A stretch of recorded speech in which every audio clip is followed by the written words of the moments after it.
Love Stories. Barangay Love Stories. May mga tao na kapag hindi mo ibinigay ang gusto, ay mas lalong nagpupumilit para makuha ito.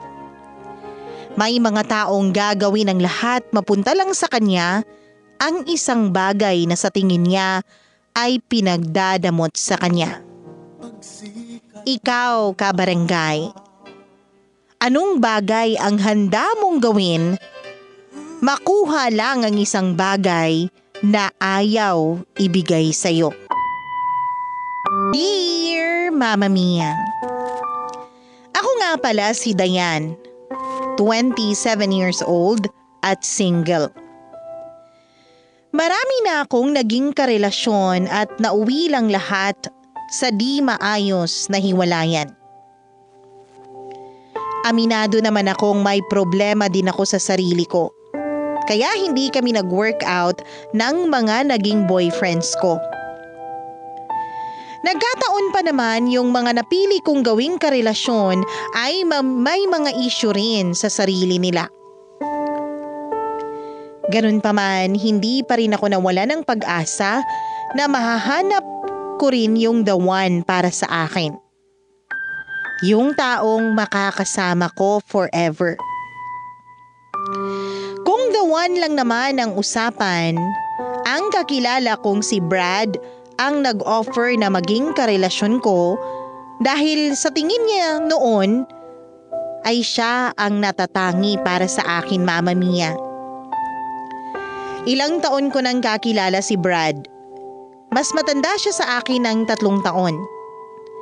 Nakilala at nakasama ko siya sa isang inuman sa birthday ng isang dati kong ka-work. Nagkaroon kami agad ng koneksyon pero kulang yun para sa akin para maramdaman ko na siya na ang the one ko. Ilang beses sinubok ni Brad na manligaw sa akin. Pero hindi ang lagi kong sagot sa kanya.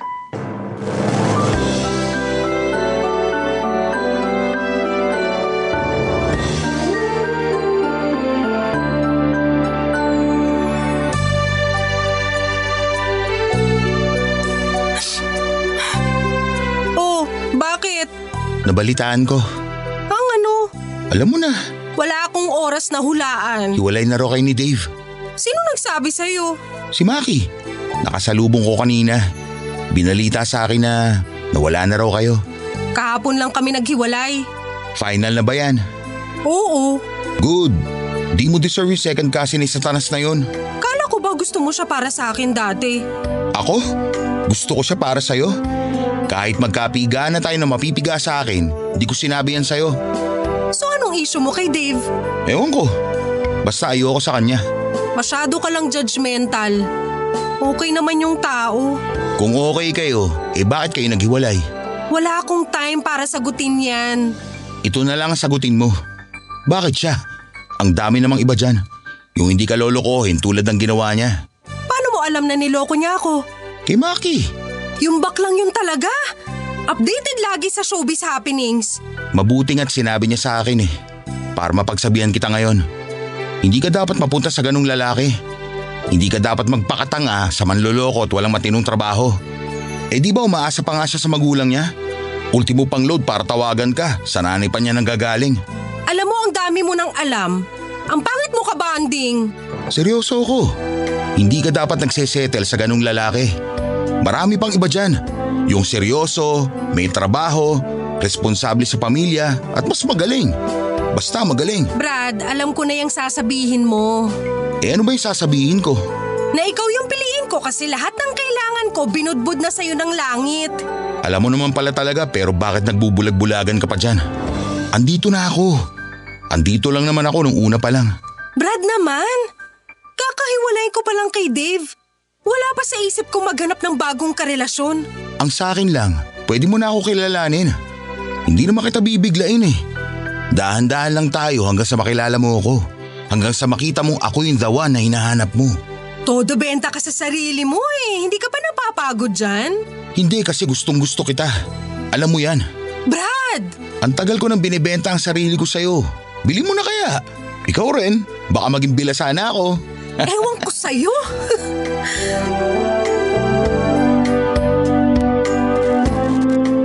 Mama Mia, ikalawang beses pa lang na nagkasama kami ni Brad dati ay niligawan na niya kaagad ako. Kakatapos lang ng relasyon niya sa long-time girlfriend niya nung nagparamdam siya sa akin. Tinabla ko siya noon dahil alam ko na magmumukha kaming cheater pareho dahil wala pang 2 araw nung nagkahiwalay silang dalawa. Tsaka bilang babae, Mama Mia, ay pinahahalagahan ko pa rin ang damdamin ng ex niya dahil masakit nga namang makita agad ang ex mo na may bago na kahit kakahiwalay niyo pa lang. Bukod doon ay hindi ko talaga gusto na maging karelasyon si Brad.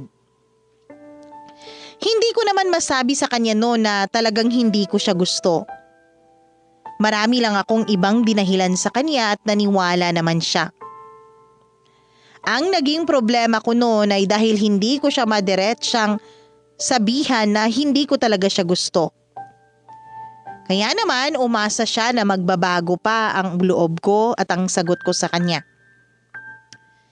Hinayaan ko na lang siya, Mama Mia, at naisip kong magsasawa rin siya. Pero hindi yun nangyari.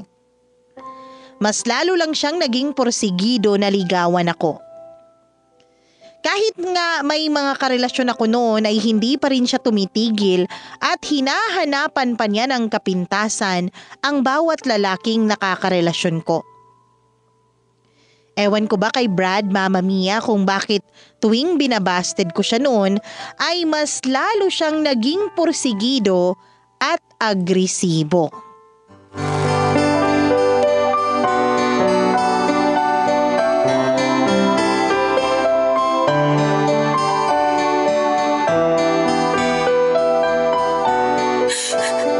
Nag-taxi ako agad, mapuntahan ka lang.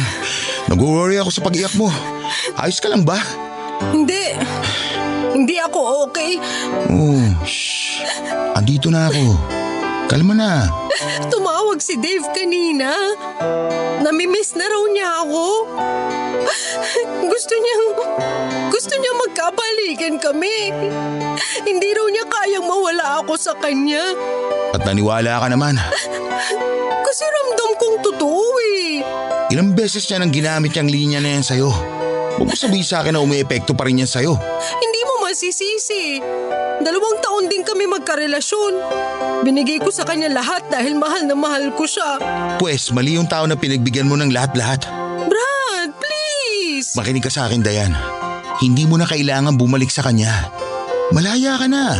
Mahal ko siya. Gutom nga lumilipas, pagmamahal pa kaya. Darating ang panahon na mawawala rin ang feelings mo para sa kanya. Basta gugustuhin mo. Hindi ko ata kaya. Sa lahat ng nakarelasyon ko, siya ang pinakaminahal ko. Meron ka pang ibang mamahalin. Yung karapat dapat para sa'yo. Yung lalaking pupuntahan ka kagad kahit gaano siya ka-busy. Kahit ang kailangan mo lang ay ice cream o napkin. Yung lalaking handa kang patawanin kahit sobrang imposible.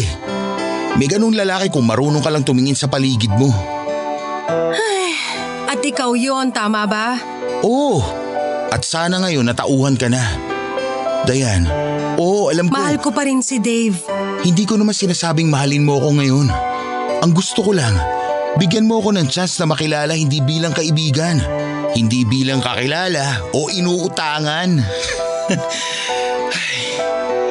Bigyan mo ako ng chance dahil ako yung nandito. Ako yung totoo. Ako yung pwede magmahal sa'yo sa paraang gusto at kailangan mo. Hindi ko alam, Brad. Parang alabo pa kasi sa akin ang lahat. Masyado pang maaga para sagutin ko yung gusto mo at… Nakapaghintay nga ako ng ilang taon eh. Makakaya ko pa ulit basta bibigyan mo ako ng assurance na may pag-asa nga tayo. Brad, ang wrong timing mo naman sa panliligaw eh. Ngayon pa talaga? Kung kailan durog na durog ako sa ex ko? Kung kailan gusto kong itapon yung sarili ko sa kanya para yakapin at ikama siya? Ano ba? Lahat ng pagkakataon, kukunin ko, masabi ko lang sa'yo na ako yung dapat para sa'yo. Kaya kitang pasayahin. Hindi kita lolokohin. Mas mamahalin kita kaysa kay Dave. Alam ko kung paano mag-alaga ng babae. Alam ko kung paano ka pasayain. Matagal na kitang kilala kaya alam kong kaya ko. Kaya ko maging the one para sa'yo. Sa ngayon, Brad, ayoko munang bigyan ka ng tsansa hanggat hindi ako nakakasigurong wala na yung feelings ko para kay Dave. Maghihintay ako. Basta wag mo lang babalikan yung Dave na yan. Hindi na ako babalik sa kanya, pero kailangan ko munang mahalin ang sarili ko sa ngayon bago ako pumasok sa susunod kong relasyon. Ang ibig mo ba sabihin? Hindi. I'm sorry. Brad, basta ang alam ko, ako ang the one para sa sarili ko sa ngayon.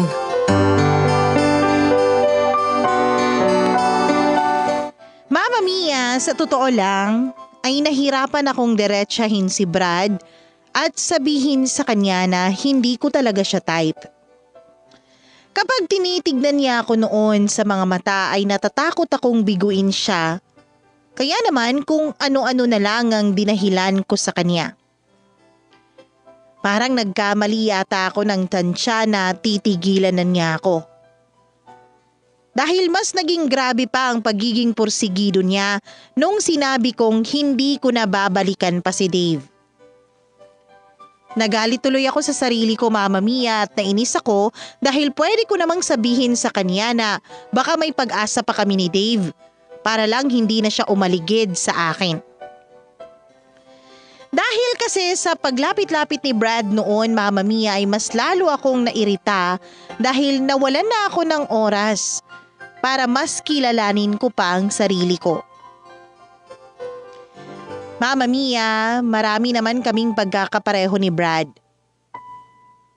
Kaya nga, ang sabi niya, yun daw ang dahilan kung bakit niya ako nagustuhan. Hindi nga lang naging sapat para sa akin yun dahil wala talaga akong spark na maramdaman sa kanya. At hindi ko maramdamang gusto ko siyang landiin. Hindi ko rin maintindihan ang sarili ko noon kung bakit ayoko pa siyang bigyan ng chance para kilalanin man lang. Pwede ko naman kasi siyang payagan na manligaw. At kung hindi mag-work, edi wala. Yun nga lang, Mama Mia, nung naisip kong mawawalan ako ng kaibigan kapag binasted ko siya, ay may takot din akong naramdaman.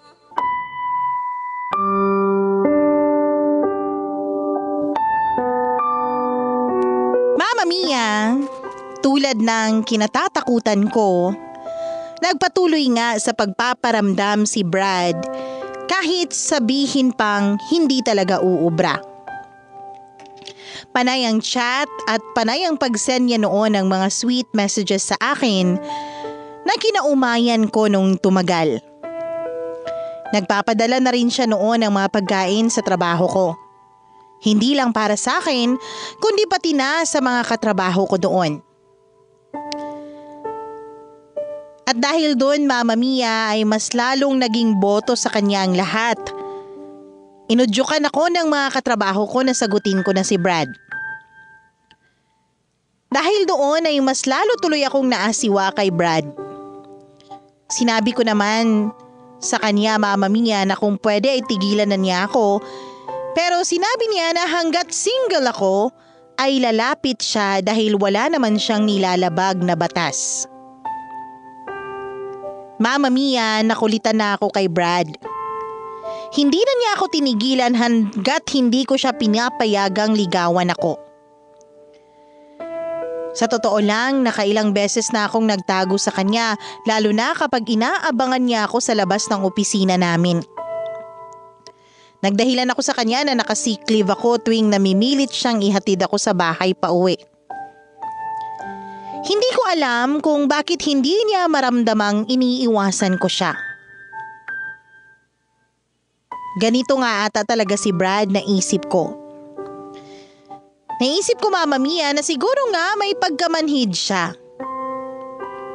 O siguro nga kapag hindi ang sinasagot sa kanya ay mas lalo siyang natcha-challenge.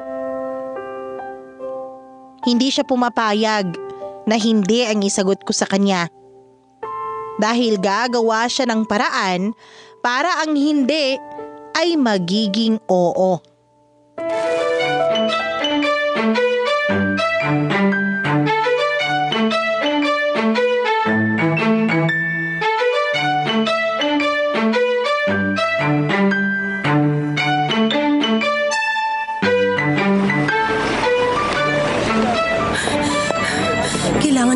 Dali, baka matsyempohan ako ni Brad.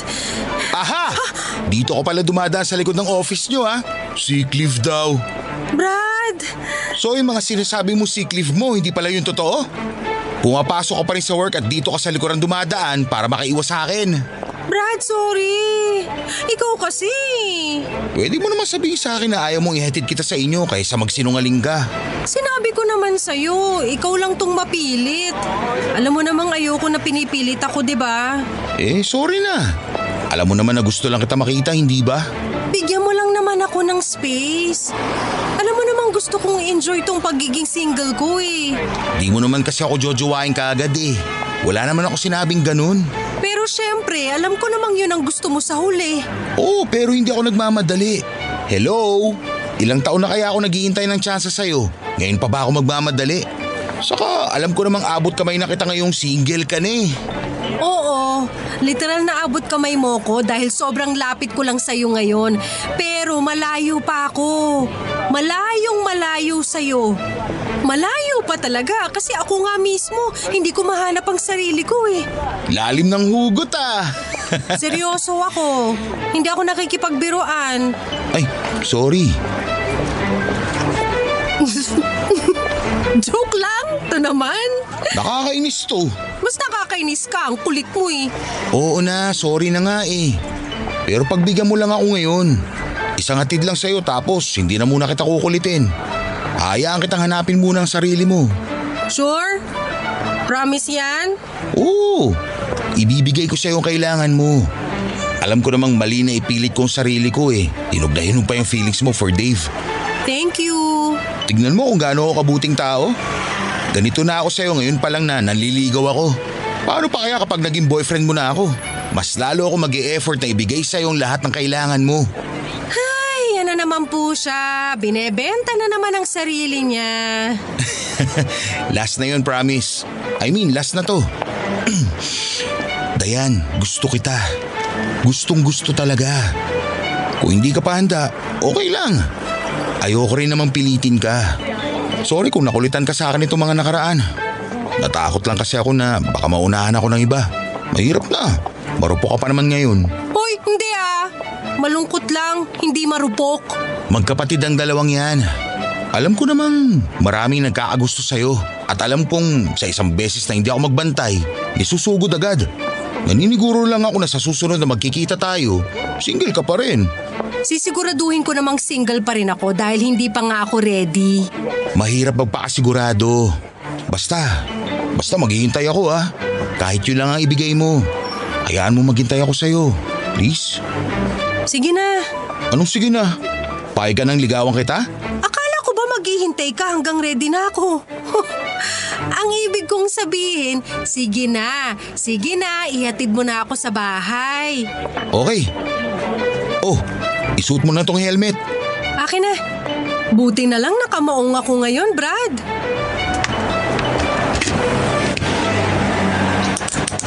Sampa na.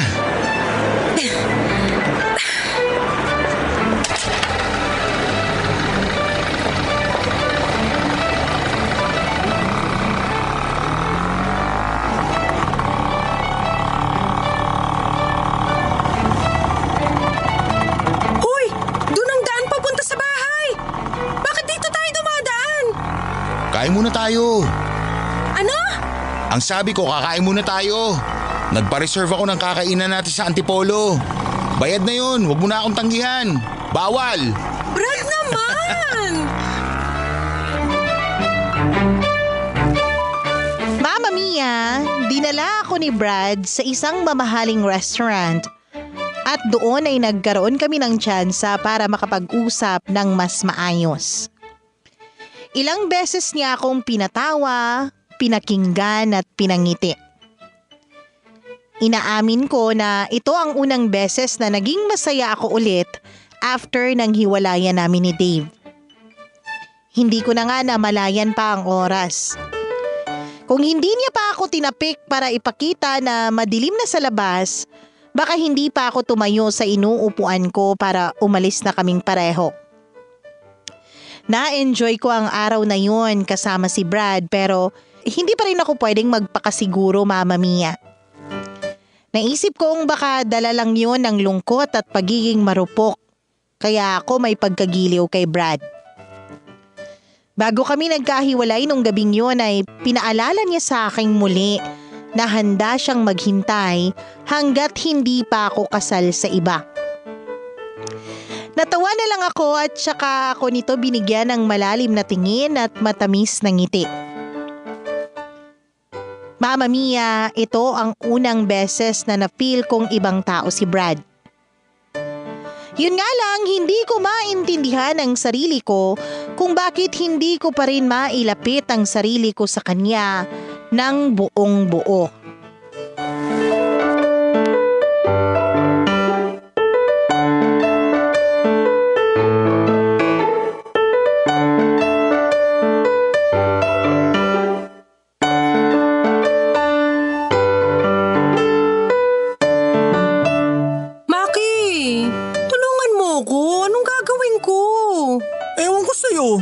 Di ko naman alam yung nararamdaman mo para kay Brad eh. Mukha namang siyang maayos. Mukhang mamahalin niya ako. Tsaka plus factor pa, yung matagal na natin siyang kakilala at alam nating pareho kung gaano siya kaayos makisama. Yun nga eh. Kaya hindi ko magets kung bakit hindi ko pa rin maramdamang gusto ko siyang landiin. Yung gusto ko siyang itulak sa kama at hubaran. Girl, ang laswa ah. Masyado kang aggressive, huwag ganon. Alam mo naman kung anong ibig kong sabihin. Wala yung init na hinahanap ko. Yung alam mo na, wala akong ma-feel na gusto ko siyang kakadal. Walang kilig, wala. Eh di gaya ng dati, basti din mo ulit. Ito naman, dun din lang naman ang punta niyan. Pero sa lahat ng mga lalaking nagparamdam at nagpaparamdam sa akin, siya lang yung alam ko at ramdam kong sincere eh. Actually. Tapos kung paano niya alagaan yung pamilya niya, o diba, green flag na yun. Kung paano niya minamahal yung pamilya niya, ganun din sa akin kapag sinagot ko siya. Pero di mo naman siya gusto. Wala kang romantic feelings sa kanya. Yun na nga eh. Labong-labo na ako sa sarili ko. Bakit pa puro toxic na lalaki na lang ang hinahanap ko?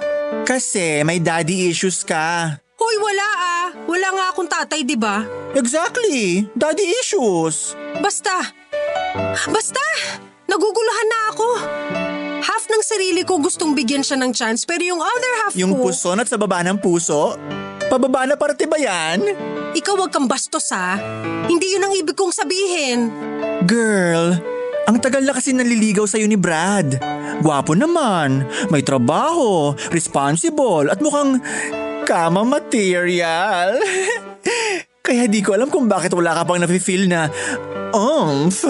Baka dahil siguro masyado ng kaibigan ang tingin ko sa kanya? Pwede. Tulungan mo naman ako, please. Kung ako lang, gusto ko siya para sa'yo.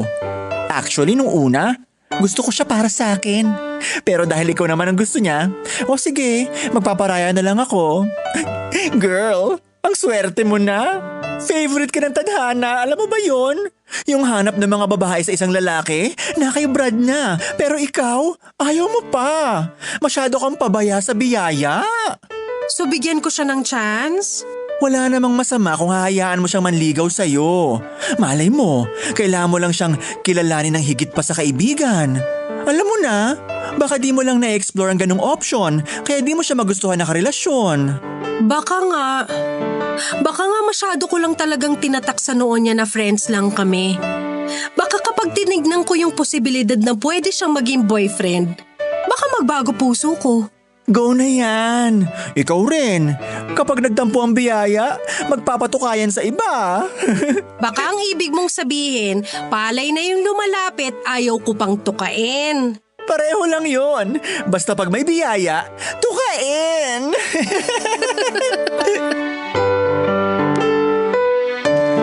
Mama Mia, bigla akong naliwanagan sa usapan namin ni Maki. Naisip kong tama nga yata siya. Masyado ko lang talagang tinutulak si Brad bilang isang kaibigan lang sa akin. Dahil sa naging pag-uusap naming yon ng kaibigan ko, ay naisip kong bigyan na nga ng chance si Brad. Wala namang mawawala kung oo. Naisip ko lang naman. Napakaswerte ko kung tutuusin dahil maraming naghahabol sa ganitong klasing lalaki. Pero ako, heto, tinataboy ko lang. Aminado naman talaga ako, Mama Mia, na palpak ako pagdating sa pagpili ng mga nakarelasyon ko. Pero siguraduhin kong maayos na yung susunod kong makukuha. Hindi ko naman kaagad kinausap si Brad para sabihin yung gusto kong mangyari. Humanap muna ako ng tamang buwelo para masabi ko sa kanya ang nasa puso at nasa isip ko. Naramdaman kong may konting kilig sa puso ko habang iniisip na pwedeng mag-workout sa amin ni Brad. Nag-imagine na nga ako, Mama Mia, na magiging pamilya kami. Nag-i-imagine na ako kung saan kami titira.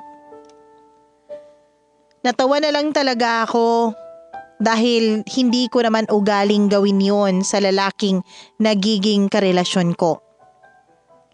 Ni minsan, Mama Mia, hindi pa ako nag-i-imagine ng future. Ni minsan ay hindi ko naisip na kay Brad ko pa pala maramdaman ang ganoon.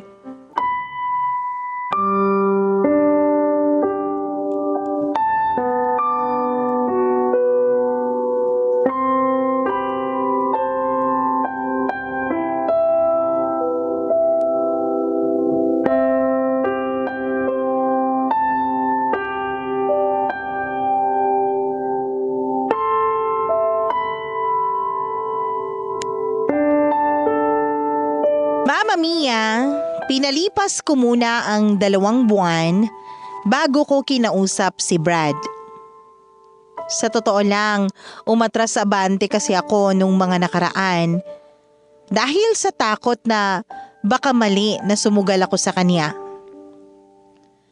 At nung na-confirm ko na sa sarili ko na kaya ko na siyang bigyan ng chance, ay pinuntahan ko siya para formal nang sabihin sa kanya na payag na ako. Pinaghandaan ko talaga ang araw na yun.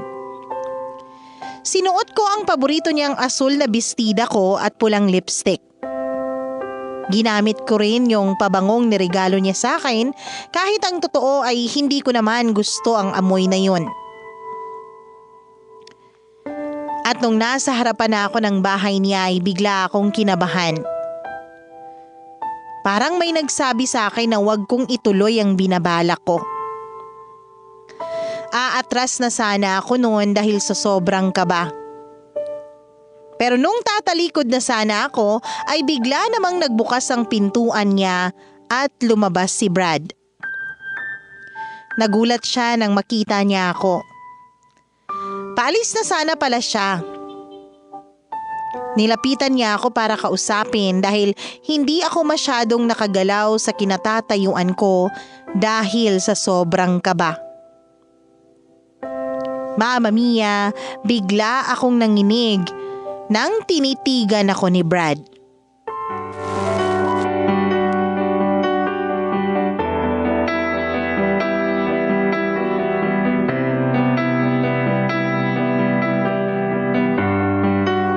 Anong ginagawa mo dito? Anong klaseng hangin na nagtulak sa'yo dito sa bahay? Sabihin mo para bibili ko. Wala naman. Ang ganda mo talaga dyan sa blue dress na yan. Lutang na lutang ang pagiging pitit mo. Ang hilig mo talaga sa petit na babae. Ikaw lang naman tong hilig ko.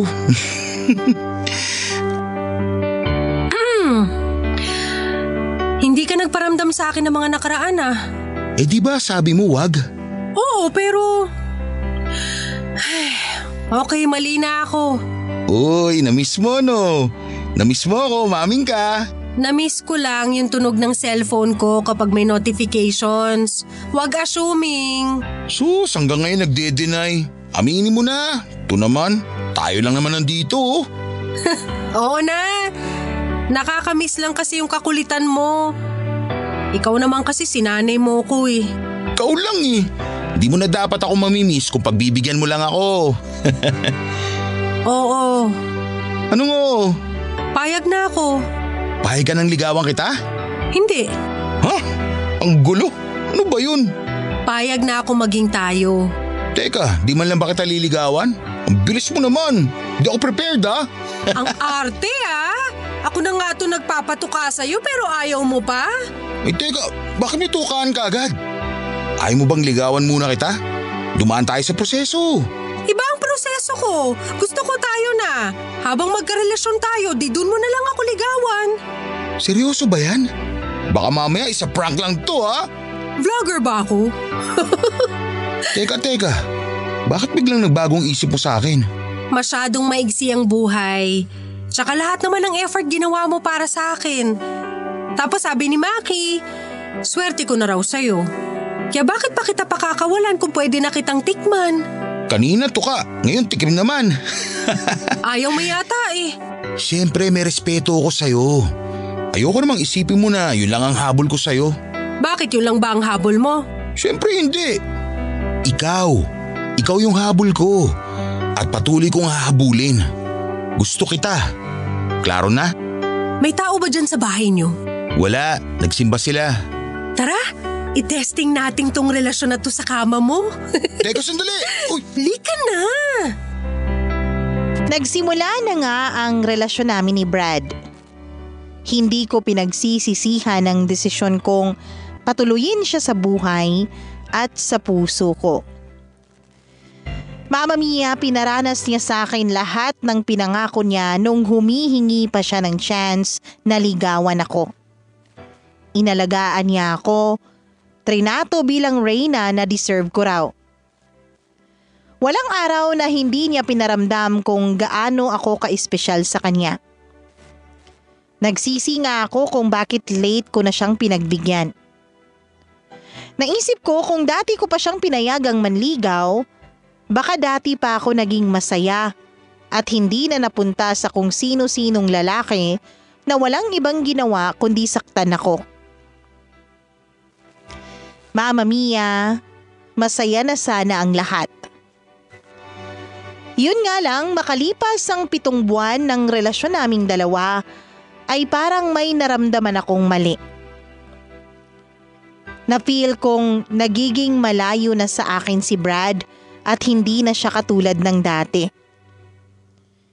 Mas lagi siyang naging babad noon sa trabaho niya at kapag inaaya ko siya na magkita kami, ay pumapayag naman siya pero laging padabog. Mama Mia, naramdaman ko na parang hindi na interesado sa akin si Brad. Kaya naman kinausap ko siya para i-confirm kung tama ba ang hinala ko.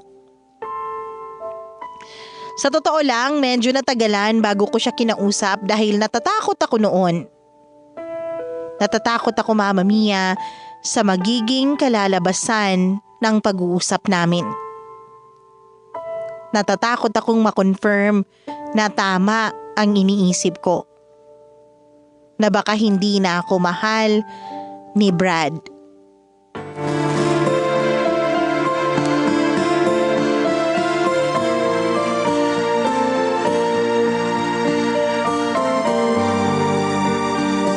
Kumusta ka na? Okay lang naman. Ang cold Pagod lang siguro sa work. Ikaw, kumusta? Ito, nag-worry kung anong nangyayari sa atin. Ayos pa rin naman tayo Ganun pa rin. Talaga? Ganon pa rin? Pero bakit iba yung nafe-feel ko? Ha? Anong nafe-feel? Nafe-feel kong lumalayo ka na sa akin. Nafe-feel kong nanlalamig ka na. Nafe-feel kong ibang-iba ka na. Masyado ka lang nag-iisip dyan. Wala naman nagbago. Ito pa rin ako. Ikaw pa rin nga ba yan? Kasi parang iba na Hindi ka na sweet. Hindi mo na ako dinadalaw sa bahay. Hindi ka magpaparamdam kung hindi ako unang magpaparamdam. Sobrang lamig mo na sa akin. Sobrang layo na nung dating ikaw. Huwag ka nga masyadong dyan. Basta pagod lang talaga. Ang daming work kaya hindi na nagpaparamdam masyado. Bakit nung naniligaw ka dati kayang-kaya mong iwan ang trabaho mo para sa akin? Kaya mong talikuran ng deadlines mo, makausap lang ako. Tapos ngayon… Gusto mo bang pabayaan ko ang work ko para sa'yo? Unfair naman yata yun. Hindi ko sinasabing pabayaan mo ang trabaho mo. Ang punto ko lang dito, nagbago ka na. Nasaan na yung mga pangako mo na magiging consistent ka sa akin? Wala na ata eh. Ano bang problema? Magkaamin na tayo. Wala nga. Ayos lang ako. Please, Brad. Huwag mo na akong paikutin. Alam ko may problema tayo. Ikaw lang nag-iisip niyan. Brad, hindi ako tanga. Meron ka na bang iba? Wala. Eh bakit ganyan ka? Maging honest ka sa akin. Nangako ka magiging tapat ka sa akin kahit masakit, di ba? Ngayon mo patunayan na ikaw pa rin yung Brad na nakilala ko. Yung Brad na laging binibentang sarili niya sa akin. Gusto mo talaga malaman? Okay. Sawa na ako. Ha? Sawa? Saan? Sa'yo. Sa atin. Sa relasyon natin. Paano ka magsasawa? Wala pa tayong 1 taon. Halos bihira na nga tayo kung magkita tapos magsasawa ka pa? Please, wag mo akong piliting sabihin yung totoo. Pipilitin kita. Hanggat hindi mo sinasabi sa akin ng totoo, pipilitin kita. Sawa na ako sa'yo kasi wala nang challenge. Nakuha na kita. Tapos na yung matagal kong pananabik sa'yo. Natikman ko na lahat sa'yo. Yan lang ba talaga ang habol mo? Katawang ko? Ang matikman ako? Ako yung mali dito. Aminado ako. Ayoko yung feeling na nato-turn down. May issue ako dun. Ayoko nun. So na-challenge ka lang sa mga paghindi ko sa'yo? Gusto kong gawing oo yung mga hindi mo. Gusto ko lang patunayan sa sarili ko na okay akong karelasyon. Sorry, issue ko na to. Masyado lang ako siguro banidoso at narcissist. At nawalan ka na ng gana sa akin dahil lang nakuha mo na lahat ng gusto mo?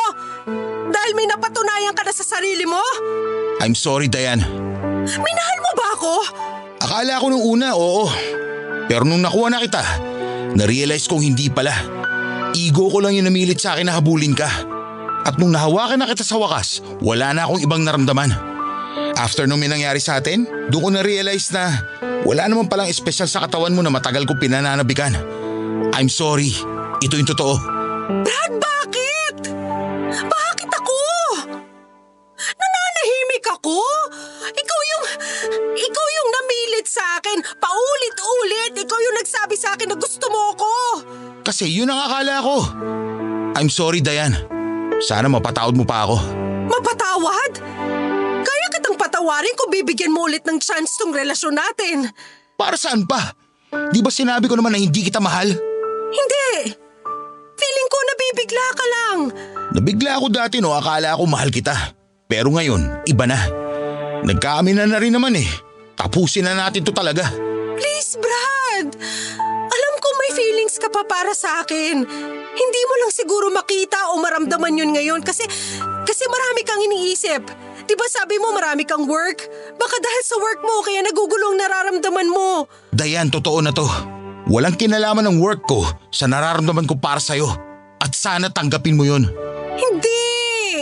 Hindi ako naniniwala dyan sa sinasabi mo. Kung paano mo ako halikan, yakapin at tignan, alam kong mahal mo rin ako. Hindi yun madedeny ng katawan mo. Bahala ka na mag-ilusyon dyan. Basta ako, tapos na. Sorry pero talagang ayoko na. Brad! Brad!